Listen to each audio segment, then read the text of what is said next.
अगर आप जॉब के लिए अप्लाई कर रहे हैं तो जो चीज़ सबसे ज़्यादा आपको हेल्प करती है वो ये है कि आप किसी भी जॉब के लिए कितनी जल्दी अप्लाई करते हैं। अगर आप लेटेस्ट पोस्टेड जॉब जो है उसके लिए अप्लाई करते हैं तो आपके जो चांसेस हैं वो 90% बढ़ जाते हैं इंटरव्यू कॉल के और अल्टीमेटली आपकी सिलेक्शन के। तो आज आपको गूगल का एक हैक बता रहा हूँ, अगर आप वो यूज़ करेंगे तो आप लेटेस्ट पोस्टेड जो जॉब है वो ढूंढ सकते हैं। इस तरह से आपने हायरिंग नाउ इन्वर्टेड कामास के अंदर हायरिंग नाउ लिखना है और उसके आगे आपने अपनी जॉब लिखनी है और फिर आप जो सर्च करेंगे तो आपके पास रिजल्ट आएंगे कुछ इस तरह से।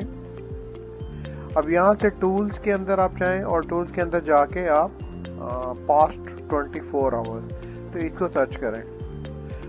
अब जो जॉब्स आपके सामने ये आ रही हैं, ये जितनी भी हैं ये लेटेस्ट पोस्टेड हैं और इनके लिए अगर आप अप्लाई करेंगे तो आपके जो चांसेस हैं वो 90% बढ़ जाते हैं कि आपको इंटरव्यू कॉल भी आएगी, आपकी सिलेक्शन भी होगी और आपकी जॉब भी हो जाएगी।